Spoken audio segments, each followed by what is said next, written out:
ছয়কে 3 দিয়ে গুণ করব।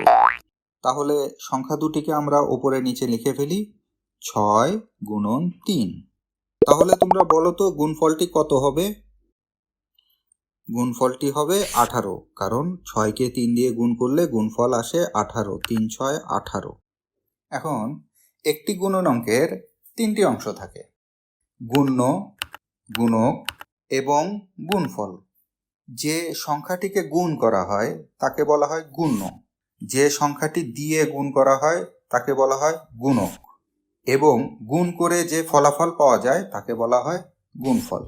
আমি আবারও বলছি, যে সংখ্যাটিকে গুণ করা হয় তাকে বলা হয় গুণ্য, যে সংখ্যাটি দিয়ে গুণ করা হয় তাকে বলা হয় গুণক, এবং গুণ করার পরে যে ফলাফল পাওয়া যায় তাকে বলা হয় গুণফল। এখানে 6কে আমরা গুণ করেছি, তাহলে 6 হচ্ছে আমাদের গুণ্য। 6কে আমরা কত দিয়ে গুণ করেছি? 3 দিয়ে, তাহলে 3 হচ্ছে আমাদের গুণক, এবং গুণ করার পরে আমরা ফলাফল কত পেয়েছি? 3 6 18, 18 হচ্ছে আমাদের গুণফল। আমরা যখন তৃতীয় শ্রেণীতে ছিলাম ওখানে আমরা কি শিখেছি তোমাদের কি কারো মনে আছে? দেখো ওখানে আমরা কি শিখেছিলাম?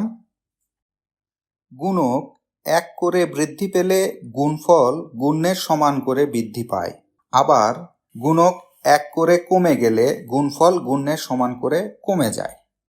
এখানে আমাদের গুণ্য কত? 6 এবং গুণক 3।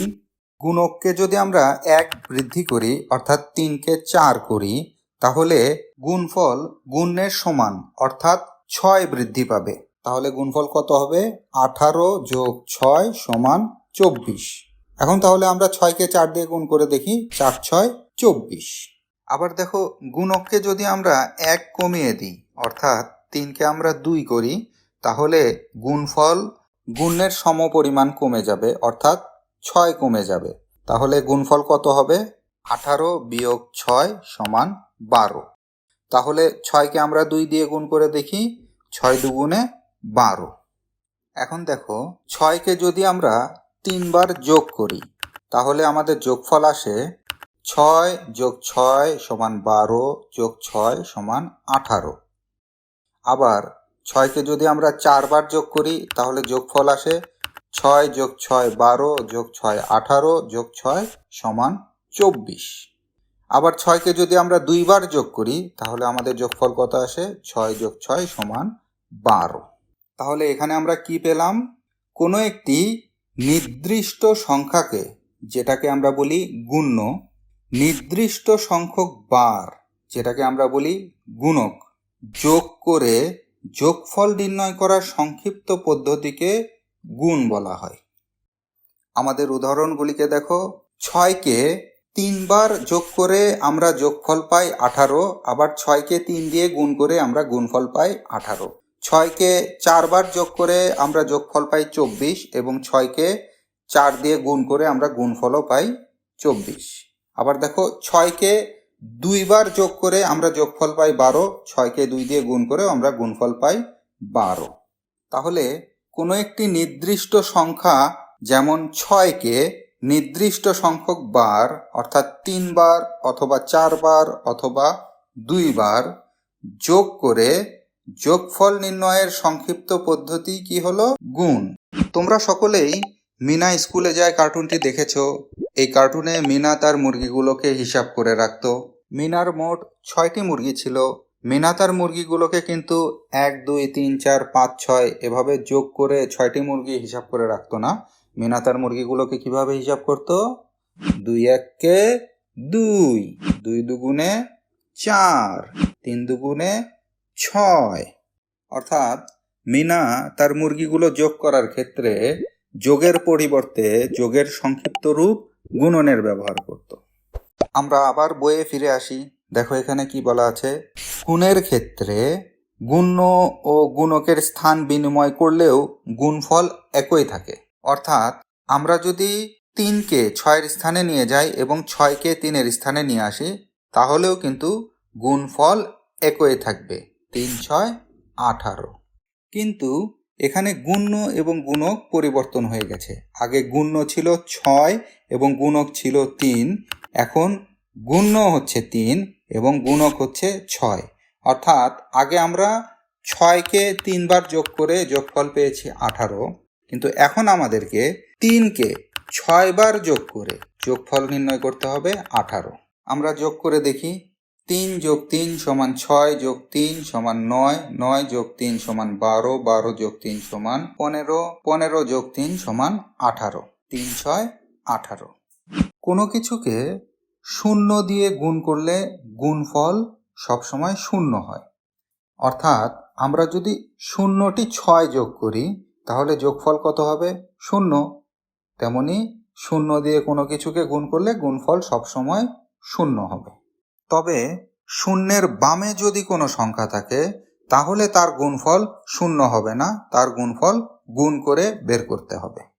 আমরা পরবর্তী উদাহরণটি দেখি। আমরা 6কে 0 দিয়ে গুণ করি, গুণফল আসে 0। আমরা যদি 60কে 3 দিয়ে গুণ করি তাহলে গুণফল কি দাঁড়ায় আমরা একটু গুণ করে দেখি। প্রথমে আমরা লিখে ফেলি 60 গুণন 3। এখন আমরা গুণ করি। 0কে 3 দিয়ে গুণ করলে গুণফল আসে 0, আমরা নিচে 0 লিখে ফেলি। 6কে 3 দিয়ে গুণ করলে গুণফল আসে 3 6 18, আমরা 18 লিখে ফেলি। তাহলে আমাদের গুণফল আসলো 180। দেখো, যখন আমরা 6কে 0 দিয়ে গুণ করেছিলাম তখন আমাদের গুণফল এসেছে 0, কিন্তু যখন আমরা 60 অর্থাৎ শূন্যের ডান পাশে 6 আছে এমন একটি সংখ্যা 60কে 3 দিয়ে গুণ করেছি তখন আমাদের গুণফল এসেছে 180। আবার আমরা যদি 6কে 30 দিয়ে গুণ করি তাহলে কি দাঁড়ায় আমরা দেখি। 6 গুণন 30। এবারে আমরা গুণ করি। 0 দিয়ে 6কে গুণ করলে গুণফল আসে 0, 0কে আমরা নিচে লিখি। এখন আমরা 3 দিয়ে 6কে গুণ করব, কিন্তু 3 যেহেতু দশকের ঘরের সংখ্যা অর্থাৎ 3-এর পেছনে একটি 0 ছিল, তাই 3 দিয়ে গুণ করার পূর্বে এখানে আমরা একটি 0 লিখে নিব। এবার আমরা 6কে 3 দিয়ে গুণ করব, 3 6 18, তাহলে আমাদের গুণফল আসে 180। এবার আমরা আমাদের বইয়ে চলে আসি। আমাদের প্রথম অধ্যায়ের প্রথম উদাহরণটি দেখি আমরা। প্রথম অধ্যায়, পৃষ্ঠা নম্বর 1। আমরা উদাহরণটি দেখি। এখানে বলা আছে, একটি সেতু দিয়ে যদি দৈনিক 4614টি গাড়ি যাতায়াত করে তবে বছরে কয়টি গাড়ি যাতায়াত করবে? এই সমস্যাটি সমাধানের জন্য আমাদেরকে যে জিনিসটি জানতে হবে সেটা হচ্ছে 1 বছর সমান কত দিন। আমরা জানি 1 বছর সমান 365 দিন। তাহলে এই তথ্যটাকে আমরা লিখে ফেলি 1 বছর সমান 365 দিন। এখন আমরা সমস্যাটির দিকে তাকাই। এখানে কি বলা আছে? একটি সেতু দিয়ে দৈনিক 4614টি গাড়ি যাতায়াত করে। তাহলে আমরা কি পাচ্ছি? একদিনে যাতায়াত করে 4614টি গাড়ি, তাহলে 365 দিনে কয়টি গাড়ি যাতায়াত করে? তাহলে এখানে আমাদের কি করতে হবে? 4614কে 365 দিয়ে গুণ করতে হবে। তাহলে আমরা লিখে ফেলি 4614 গুণন 365 সমান কত? তাহলে চলো আমরা সমস্যাটি সমাধান করে ফেলি। প্রথমে আমরা সমস্যাটিকে উপরে নিচে লিখে সমাধান করব, তাহলে আমাদের জন্য সমাধান করাটা সহজ হবে। তাহলে লিখে ফেলি 4614 গুণন 365। এখন আমরা গুণ করি। প্রথমে আমরা 4614কে 5 দিয়ে গুণ করব। 4কে 5 দিয়ে গুণ করলে 4 5 20, 20-এর শূন্য বসাই, হাতে থাকে 2, 2কে আমরা উপরে নিয়ে যাই। 5কে 1 দিয়ে গুণ করলে 5 1 5, 5 যোগ 2 সমান 7, 7কে আমরা নিচে লিখি। 6কে 5 দিয়ে গুণ করলে 5 6 30, 30-এর শূন্য, হাতে থাকে 3, 3কে আমরা ওপরে নিয়ে যাই। 4কে আবার 5 দিয়ে গুণ করি, 4 5 20, 20 যোগ 3 সমান 23, 23কে আমরা নিচে নিয়ে যাই। 5 দিয়ে গুণের কার্য শেষ হলো। এখন আমরা 4614কে 6 দিয়ে গুণ করব। যেহেতু 6 দশকের ঘরের সংখ্যা অর্থাৎ 6-এর পেছনে একটি 0 রয়েছে এবং 0কে কোনো কিছু দিয়ে গুণ করলে ফলাফল সবসময় 0 আসে, তাই 6 দিয়ে গুণ করার পূর্বে দ্বিতীয় লাইনের প্রথমে আমরা একটি 0 বসাবো। এবার আমরা 6 দিয়ে 4614কে গুণ করি। 4কে 6 দিয়ে গুণ করলে 4 6 24, 24-এর 4 আমরা নিচে লিখি, হাতে থাকে 2, 2কে আমরা উপরে নিয়ে যাই।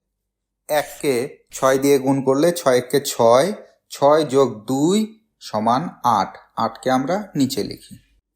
6কে 6 দিয়ে গুণ করলে 6 6 36, 36-এর 6 আমরা নিচে লিখি, হাতে থাকে 3, 3কে আমরা উপরে নিয়ে যাই।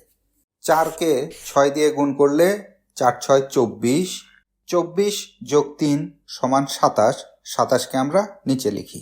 এবার আমরা 4614কে 3 দিয়ে গুণ করব।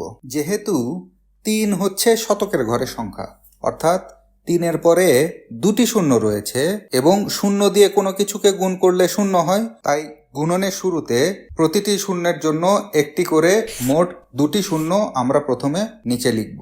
এখন 4কে 3 দিয়ে গুণ করলে 3 4 12, 12-র 2 আমরা নিচে লিখি এবং 1কে ওপরে নিয়ে যাই। 1কে 3 দিয়ে গুণ করলে 3 1কে 3, 3 যোগ 1 সমান 4, 4কে আমরা নিচে লিখি। 6কে 3 দিয়ে গুণ করলে 3 6 18, 18-র 8 আমরা নিচে লিখি এবং হাতে থাকে 1, 1কে আমরা ওপরে নিয়ে যাই। 4কে 3 দিয়ে গুণ করলে 3 4 12, 12 যোগ 1 13, 13কে আমরা নিচে লিখি। এখন আমরা যোগ করি। 0 যোগ 0 যোগ 0 সমান 0, 0কে আমরা নিচে লিখি। 7 যোগ 4 11 যোগ 0 সমান 11, 11-র 1 আমরা নিচে লিখি, হাতে থাকে 1, 1কে আমরা ওপরে নিয়ে যাই। 1 যোগ 0 যোগ 8 সমান 9, 9 যোগ 2 11, 11-র 1 আমরা নিচে লিখি, হাতে থাকে 1, 1কে আমরা ওপরে নিয়ে যাই।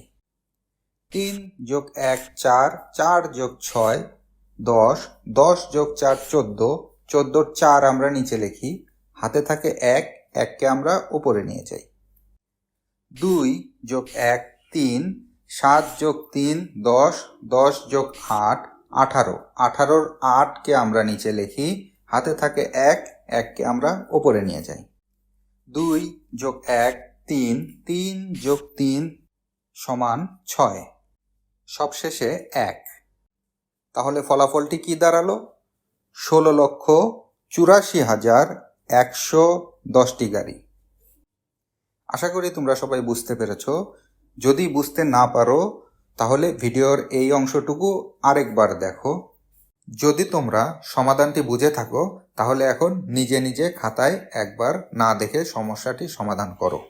সমাধান করতে গিয়ে যদি কোথাও আটকে যাও তাহলে ভিডিওটি আবার দেখো, কিন্তু শর্ত হচ্ছে সমস্যাটিকে না দেখে নিজে নিজে একা সমাধান করতে হবে।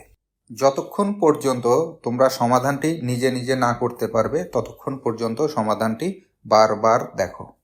ক্লাসটি যদি আপনাদের ভালো লেগে থাকে তাহলে ক্লাসটিতে একটি লাইক দিয়ে চ্যানেলটি সাবস্ক্রাইব করে আমাদের পাশে থাকুন। আপনার সন্তান, সহপাঠী, বন্ধুবান্ধব ও পরিচিতদের সঙ্গে ক্লাসটি শেয়ার করুন যাতে তারাও উপকৃত হতে পারে।